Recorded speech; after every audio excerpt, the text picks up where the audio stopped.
45 নম্বর যে হাত দিয়ে হাতুড়ি পিঠে ভেঙেছে আর ওই ট্রাক্টর চালিয়েছে, তাদের ওই হাত দিনের মতো এমন করে দিতে হবে যেন প্রতি মুহূর্তে হাতের দিকে তাকিয়ে এটা যেন মনে করে যে এই হাত দিয়ে 32 নম্বর ভেঙেছে। এটা পারবে কি তোমরা? সেটা আমাকে বলো, আমি চাই সকলের ছবি আছে, খুঁজে খুঁজে বের করো কে কোথায়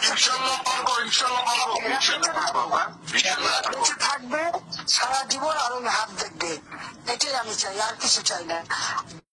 কাঁঠাল রানী বেশি মাস্তানি শাড়ি তুলে তো পলাইছিল ইন্ডিয়ায়, একবার না কয়েকবার, হেডম যায় না এখনো না। প্রফেসর ইউনূস নিহাত ভদ্রলোক, পার পাইয়া যাইতেছিস। যদি আমার মতো ঘাউরা কেউ রাষ্ট্র ক্ষমতায় থাকলো হিনি না, তোকে আইকম্যানের মতো ঘেটি ধরিয়া ধরে নিয়ে আসলেনি বাংলাদেশে। তুই ভাবিস তুই কোনটি আসছো জানি না? হ্যাঁ হ্যাঁ, তুই তো আসুই ডি প্রণব কাকা যেটি থাকিছিল 10 রাজাজি মার্গ কয়ে দিলাম। আবার যেটি তোকে এক পিসিরও তো খুঁজে বের করবো, কেমনে বের করেছি তুই এটা বেকুব। যা নতুন জায়গায় যা, আবার খুঁজে বের করবো। তুই সারা জীবন দৌড়ে বেড়াবো, তোর যা নাম কালা কালা করে দেবো। আজকে স্যাম্পল দিলাম একটু, আরো অনেক কিছু জানি, পরে কমুনি। 32 নাম্বার যারা ভাঙিছিল তাদের একজনের যদি কিছু হয়, আমি টুঙ্গিপাড়া ড্রোন উড়াই দিয়া একেবারে সাফা করে দেবো। আমি পলা আবার ইটি থেকে যেটি আসিস, নতুন জায়গায় যা। আবার এদিক জয়শঙ্কর কইছে বাংলাদেশেরই ঠিক করা লাগবে যে বাংলাদেশ কেমন সম্পর্ক চায়। আমরা যেই সম্পর্ক চাই সেই সম্পর্ক দিবে ইন্ডিয়া, দিবে। আমরা তো ইন্ডিয়া দিবে। তোর সাথে সম্পর্ক না রাখলে কি হবে রে? কিছুই হবে না, যাবে আমাদের কিছুই হবে না। ফুটশালা গোমূত্র সেবী। এর সামনে গিয়ে হাত কসলে আসছে আমাদের স্বরাষ্ট্র উপদেষ্টা কয়েকদিন আগে, এই হইতেছে তার ফলাফল। যাই হোক, গত রাতে সারা ঢাকা শহরে কয়েকটা জায়গায় খুন, চিন্তায়, অস্ত্র হাতে মরা হয়েছে। কয়েকদিন আগে আওয়ামী লীগের ভার্চুয়াল মিটিং এ আওয়ামী লীগের সাবেক মেয়র বলছিল যে শহরে আমরা থাকবো না সে শহরে আমরা কাউকে ঘুমাতে দেবো না। শুনেন, আমাদের কথা স্পষ্ট, যে রাজধানীতে আমাদের মানুষ শান্তিপূর্ণভাবে দিনে ঘুরতে পারবে না, চলতে পারবে না, সেই রাজধানীর মানুষ রাতে ঘুমাতে পারবে না। আমরা সেইভাবে আমাদের তৈরি করে নিছি। আমাদের ডিসিশন, আমাদের মূল ব্যক্তি, আমাদের নেত্রী যেভাবে এখানে সাজেশন করবে, আমরা পরামর্শ কর্মে আমাদের যেখানে যার সাথে আলোচনা দরকার সেইটা করব।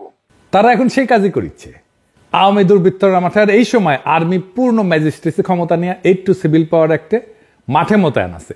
ইনফ্যাক্ট একটা জরুরি অবস্থায় যেই রকম ফোর্স ডিপ্লয় করা দরকার তাই করা হইতেছে। তাও কেন এরকম ভয়াবহ ঘটনা ঘটতেছে?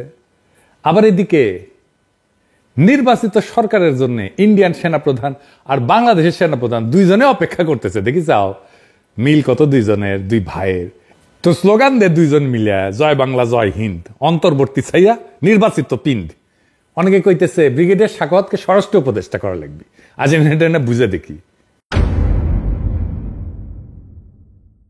ব্রিগেডিয়ার সাখাওয়াত নাকি আর্মি থেকে চাকরিচ্যুত হয়েছিল গম চুরির কেসে। গম, তবে তার সবচেয়ে বড় কন্ট্রিবিউশন হইতেছে 111 ইলেকশন কমিশনার হিসেবে নির্বাচনী আসনের পুনর্বিন্যাস করা। সে এমনভাবে সীমানা নির্ধারণ করেছিল যেন আওয়ামী লীগ অ্যাবসলিউট মেজরিটি পায়। ধরেন বুঝাই কই, ধরেন কোন আসনে 45% ভোট আওয়ামী লীগ পায় আর 55% ভোট বিএনপি পায়।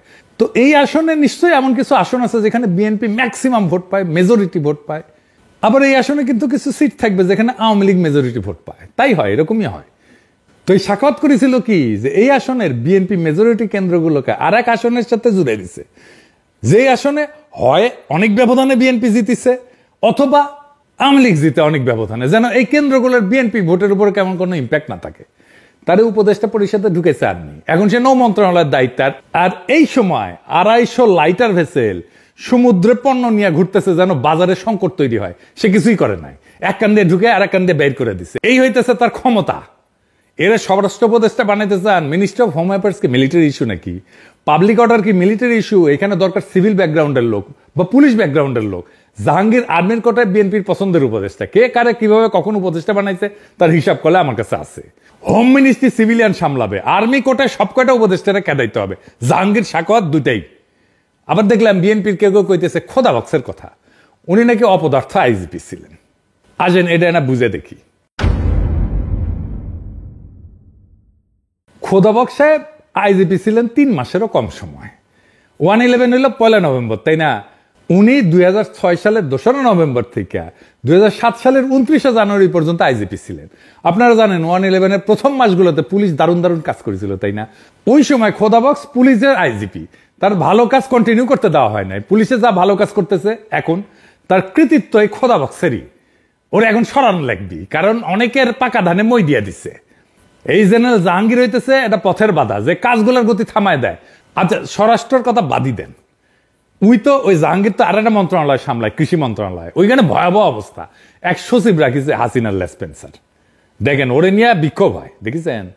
হামলাদের কারণে এই লিস্টটা এখন পর্যন্ত ঠিকভাবে করা হয়নি, এবং কি আপনারা দেখেন যে হামলারা এখন পর্যন্ত প্রতিবন্ধিত আছে, প্রতিবন্ধিত ছিল, তাদের লিস্ট মিনিটেই করে ফেলছে এবং তাদের তাদেরকে ঠিক জায়গায় বসানো হয়েছে, কিন্তু এখন পর্যন্ত আমাদের ভাইদের এই লিস্টটা তৈরি করা হয়নি।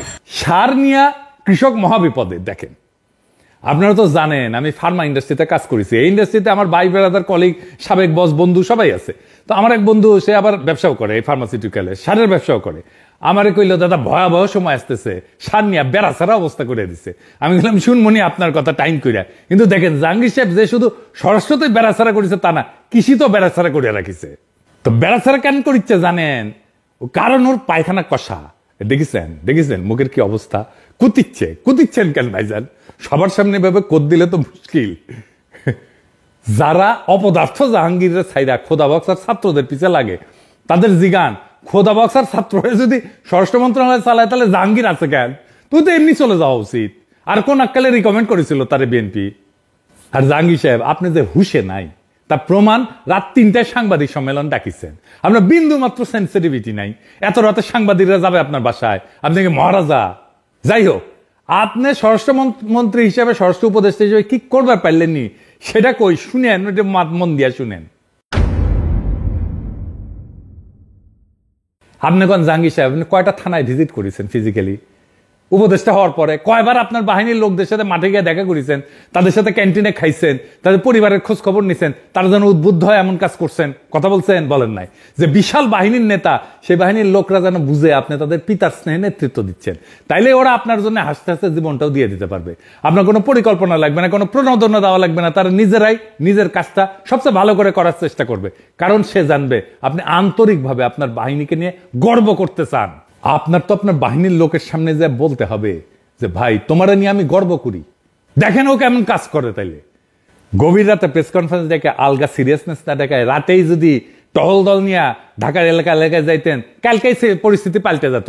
আমি নিজে যদি ষষ্ঠ উপদেষ্টা হইলামিনি, তাইলে গাড়ি ভর্তি করিয়া ওই দিনই খাবার পানীয় নিয়ে প্রত্যেকটা টহল দলের সাথে দেখা করতাম, তাদের উৎসাহ দিতাম, সারা ঢাকার রাস্তায় চষে বেড়াতাম, নাগরিকদের সাহস দিতাম। সকালে ফজরের নামাজের সময় একটা মসজিদের সামনে দাঁড়ায় থাকতাম, মুসল্লিরা আসতো, তাদের সালাম দিয়া কুশলাদি জিজ্ঞেস করতাম। যতদিন আইন শৃঙ্খলা ঠিক না হয় ততদিন এই কাজ করতাম। প্রত্যেকটা নাগরিক নিরাপদ বোধ না করলে আমি ঘুমাইতে যাইতাম না। মাঠ থেকে নেতৃত্ব দিতে হয়, কমান্ড করে নেতৃত্ব হয় না, ওটা লিডারশিপ না, ওটা অন্য কিছু। ওটাই শিখেন নাই, কি কমান্ড করেছেন আর্মি বুঝা পাই না। তবে যা যা খবর আসতেছে তার অনেকটাই কিন্তু অতিরঞ্জিত।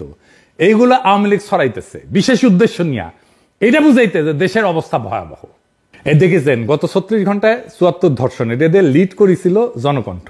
খবরটা ভুয়া, কিন্তু প্রশ্ন হইতেছে যে পত্রিকা আওয়ামী আমলে আওয়ামী মুখপাত্র হিসেবে দিন কাটাইলো, এখন মিথ্যা নিউজ ছাপায় পার পাওয়া যায় কিভাবে? প্রেস কাউন্সিলে কেন মামলা করেন নাই? শফিক জাত ভাই জন্য কনসেশন দিচ্ছেন নাকি? আমরা তো প্রথম আলো অফিসের সামনে জিয়াপত দিতে গেলে পুলিশ দিয়ে পিটাইছিলেন। এখন মিছা নিউজ ছাপানোর জন্য শুধু বিবৃতি। স্বরাষ্ট্র উপদেষ্টা বাসা থেকে ফেরার পথে নাকি সাংবাদিক ছিনতাইয়ের শিকার হয়েছে, এটাও পুরা মিথ্যা কথা। ধানমন্ডির শঙ্কর মসজিদে মাইকে ঘোষণা দেওয়া হইতেছে ডাকাত পড়া, শুনেন।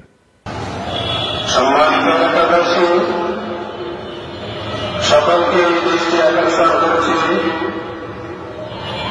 সরকার আইনসের স্কুলের আশপাশে,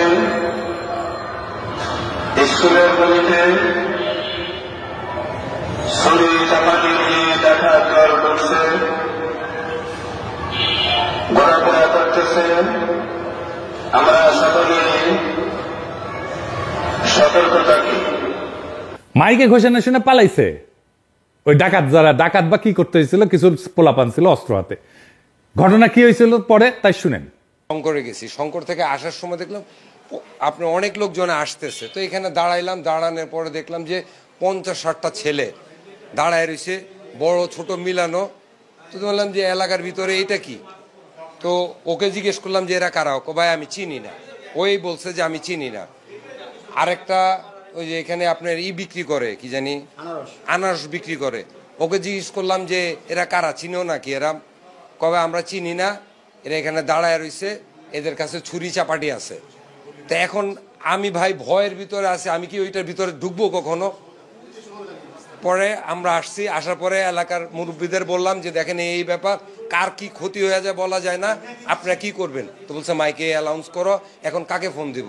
আমাদের মসজিদের মাইকে অ্যালাউন্স করছে, এলাকার লোকজন বাইরে হয়ে আসছে, ওরা চলে গেছে। তো আমি যখন মেসেজ দেখেছি সাথে সাথে পুলিশকে জানিয়েছি, র্যাব গেছে। কিন্তু ঢাকার একটা ঘটনা পুলিশ কেন প্যারিস থেকে জানবে? জাতীয় জরুরি সেবা হচ্ছে 999, এই নাম্বারে কল করবেন। যেমন কোন অপরাধ সংগঠন, দুর্ঘটনা, অগ্নিকাণ্ড, তাৎক্ষণিক সহায়তার জন্য 999 নম্বরে কল করবেন।